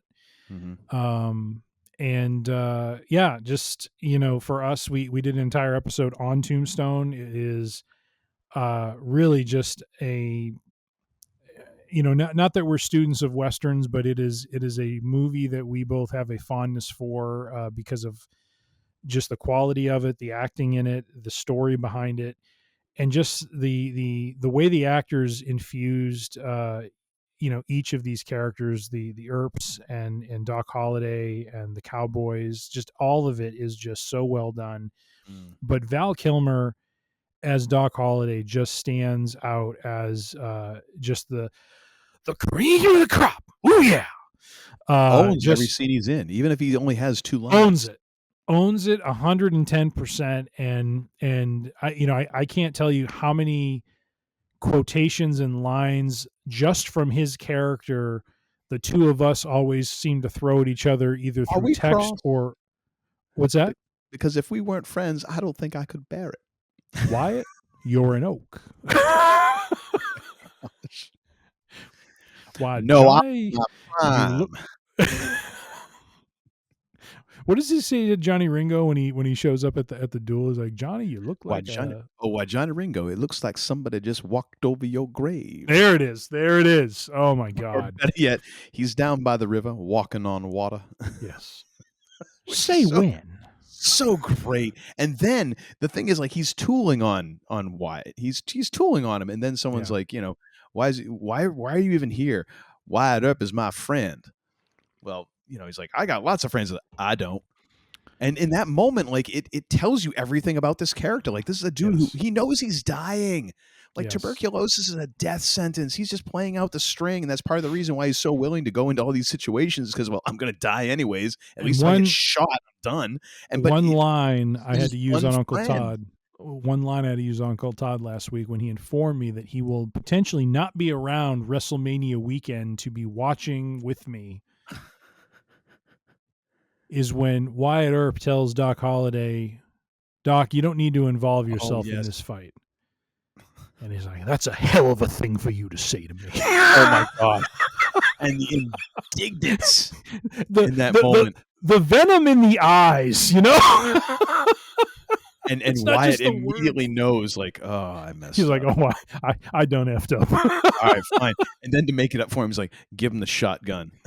And you can tell Doc's like, ooh, I got 3 guns now. Doesn't he call it street howitzer? Give him the street howitzer. Well, no, he's like, you give him the shotgun. He's like, they'll be a lot less likely to get twitchy if Doc's on the street howitzer. I'm just like, amen. Oh my gosh. And so I actually saw this on was it YouTube or Instagram today, where Kurt Russell was talking about when they wrapped Tombstone, and he alludes to how troubled the production was, and basically the story is that Kurt Russell ended up like ghost directing this movie because they had so much issues going on in this movie, and to turn out a masterpiece with a movie that was in disarray going into it. Pretty hefty achievement, but he was talking about how what it was like to work with Val Kilmer, and said, at the end of the shoot, people will exchange gifts and stuff, and he says, I gave Val a gift, and he says, I got him a plot at Boot Hill. So he literally bought him a grave plot at Boot Hill as a gift, and then Val was like, here, and he gives him his gift, and it was a deed to an acre of land overlooking Boot Hill. Wow. I was like, cool. Very cool. That's kind of badass. Like, I don't even care if that story's not true. I don't care. I don't care if Kurt came up with it that morning sitting at his kitchen table. I'm fine with that. Yep. It's beautiful and it's perfect, and I love everything about it. 10 out of 10. Yep. Oh my gosh. And then of course the emotional and quite honestly, without the scenes in the movie, I don't know that the movie would resonate the same way, but Top Gun Maverick. Where Val Kilmer in the original Top Gun as Iceman, who plays in many ways as Maverick's, kind of main competition, as a pilot. The anti-Maverick, like, does everything by the book. Yeah, but ends up becoming, kind of close with him at the, definitely comrades at the end. Fly with him anytime. And for Top Gun Maverick, one of the best scenes in that movie, I mean, that movie overall is really good, top to bottom. But one of the key scenes in it is how they work, Iceman, who is an admiral at this point, into it. And the fact that Iceman is really one of the main reasons Maverick even has a career still in the Air Force, watching over him. And just the brotherhood you see in that scene between the two of them. There are times I go back and watch it on YouTube, and it's such a cool scene. It plays off of, the real life, sort of health that Kilmer has. He had tracheotomy, didn't have his voice the way he had it, but they digitally reproduced it to have him say a couple of lines, which, are so key in the movie. And then just, the two of them embracing each other like brothers was just such a cool scene, and just added so much to the movie and to the story. And so, and I read, after he passed, that a couple articles that talked about how much Tom Cruise fought for him to be a part of that movie. Yeah. Because he wanted there to be a presence of Iceman there because of the importance that character would have on the Maverick character. Yeah. And so I just, just again, I mean, Val Kilmer was in many other movies, really was just, just a tour de force in whatever he was in. But for me, those two movies stand out, or those 3 movies, Top Gun Maverick, and Tombstone, are really for me where Val Kilmer, kind of really shined and really hits home for me. So, Raise a drink, salute to the man. I'm trying to think of a line to say. Wait, we got to think of a good line. What's a good line?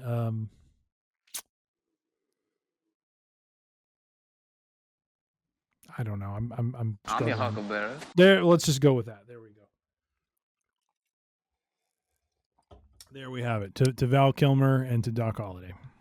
All right, and now since we're trying to bring this show to a close, thank you for joining us for Week in Geek Wednesday, by the way, just before we get to the end of this. But now we have and another thing, which is our suggestion to our viewers/listeners, cool things that we would like to pass along to you. What have you got for this episode of the Week in Geek, sir? Hey, this weekend I got back into Civilization 6. Oh, just what you need, another distraction. Exactly. No, but it's a game I've had in the holster. I just haven't played it in a while, and it is not the latest version of Civilization. This past February, Civilization 7 came out, and to much fanfare. I have not any ballyhoo. What's that? I know there's fanfare, but was there ballyhoo? Oh, there's probably ballyhoo. Oh, good. Little shenanigans thrown in there too. Ooh. But I know. No, just a great game. I would highly recommend it if you're someone who enjoys strategy games, if you enjoy games like Risk or SimCity, games where you build things up and then, have the ability to kind of wage war against others. It is a fun game to play. I hadn't played in a really long time. This game actually came out, believe it or not, in 2016. So it's 9 years old. Wow, and they're just coming out with the next major version of it now? Yes. Do you know how old the franchise is? I remember hearing about this game for freaking ever, so I'm going to guess 90s. Sid Meier's Civilization came out in 1991. I would have guessed mid at the earliest. Wow, that's psycho. So it is a 34-year-old. It's back franchise. When you still had to have a DOS disk. Yeah. To boot up your computer. I first found the game. There were still computer stores in malls. Yeah. And I came across it, at one of those stores. The salesperson had recommended it to me to try it.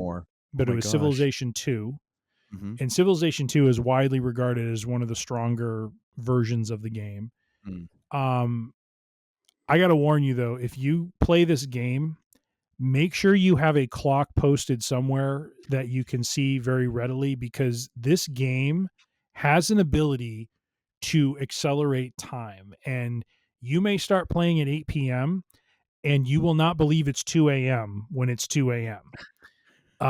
It's incredible. It is a turn-based strategy game. So what ends up happening is you always want to make that one more move, that one more turn. And then that begets wanting one more turn and one more turn. And before you know it, it's about 4 hours later and you're like, oh crap, I need to actually sleep and earn money for my family. So I would say proceed with caution. Make sure you are aware of what time dimension you are in, but it is a fun game. Especially Civilization 6. There's so many different facets to it and ways that you can play the game and kind of dominate your opponents. You can play a multiplayer. You can play scenarios where they actually have, you can play World War II scenarios if you want, or other really kind of out there sort of scenarios there. I think there's even like a nuclear age scenario, like what if, nuclear war happened, what happens with all the countries after that. It's crazy. So there's just so many different ways to play it, but it's just a fun game. Highly recommend it. So do check it out if you have not before. Civilization 6 and 7. All righty then. Okay. My and another thing is going to be the Tank the Tech YouTube channel. This is a guy who has been a roadie now for a decent part of his life. And he's now a tour manager. So I'm always interested in learning about kind of these, not really genres, but like these little enclaves of life that I was never aware of it being kind of this own little culture, and I got to experience this when I started working in an audiobook recording studio, and just understanding like, oh my gosh, this thing is huge. Like there is a whole ecosystem that supports this industry, and there's a whole bunch of people who this is like a thing for them, and I never really understood that. And the same thing with like the entire roadie culture, like the people who do the merch booths, the people who do lighting, staging, guitar techs, all that stuff, and how it works that you string together a career over, in some cases, decades doing these jobs. And moving around, and kind of there being a hierarchy that you kind of move up, and what that looks like. Tank the Tech does on this channel. He kind of goes through like the ones that I've enjoyed the most are some of his roadie stories, and one that he actually I watched today was him talking about being on the Different Kind of Magic 2013-2012 Van Halen tour, and kind of how that could have ruined his entire career as a roadie. But he actually turned things around, had some help from a person who was much more seasoned in the game, and helped him really to discover and to become more of a professional. And he has gone on to, now he is a tour manager. Like that is his gig. And that was always his dream, as, in getting in this industry. But it's kind of cool to hear like just how that all works, and how he's working for some people that like, yeah, he's into their music, and other people was like, whatever, it's a gig. But it's a really interesting channel. And I guess he also streams his episodes live on Twitch and all that stuff. So, but yeah, check that out when you have a moment. Nice. And now, ladies and gentlemen, thank y'all for tuning in. We do so appreciate it. If you have any want to subscribe to these shows, The Week in Geek is a show that we do every Wednesday. Then we also have our other show on Free Range Idiocy Friday. So you can actually subscribe to both of those shows by going to freerangeidiocy.com. You can find all of our episodes there. You can also subscribe on the Podbean app. You can also find The Week in Geek and Free Range Idiocy on Apple Podcasts. We're on Spotify. We're on Pandora, Amazon, all those. Any major podcast provider, you will find us. We're also on the YouTubes. We're on Instagram. We are on the Facebook. All of those are at Free Range Idiocy. Full video episodes are on YouTube. You can follow you can subscribe to our channel there. Get all of our episodes in full glorious HD. We promise not 4K. You don't need to see us in 4K. Let's just be very brutally honest about that. And quite honestly, I've thought of downgrading our video to 720p just to make it easier for everybody. Maybe even going to 8-bit and just turning this whole thing into an Atari thing. And maybe that would make our numbers go up. Also, you can get some video on Spotify as well. I guess you can toggle between video and audio there if you like. If you have any suggestions for cultural items that you'd like to bring to our attention, you can send those to tim@freerangeidiocy.com. And am I forgetting anything? Subscribe, do our thing, and that is it, ladies and gentlemen. We do so appreciate you tuning in here for a Week in Geek Wednesday. Tune right back on in for Free Range Idiocy Friday. For this episode, this coming Friday, we're going to be talking about Rogue One and how it has gotten better and aged like a fine wine. So we're going to tease you with that one. And in the meantime, now we are going to have the man they call Tim take us home. Ladies and gentlemen, it is not just... Look how you pause for a moment. I'm like, there's going to be some deep stuff here. Brace yourself. I'm just collecting myself. Ladies and Gird gentlemen, your loins. This is not just, Week in Geek Wednesday. This is Wrestling Week in Geek Wednesday. True. Very true. With a smidge of I'm your Huckleberry thrown in. Yes. Yes, indeed. But, yes, we hope you have enjoyed the show. And, do not avoid the freak, be the geek, and enjoy all that is in the geekdom, wrestling, video games, otherwise. But please, above all else, don't forget to hit the lights on the way out. I'm your Huckleberry. Now get the hell out of here!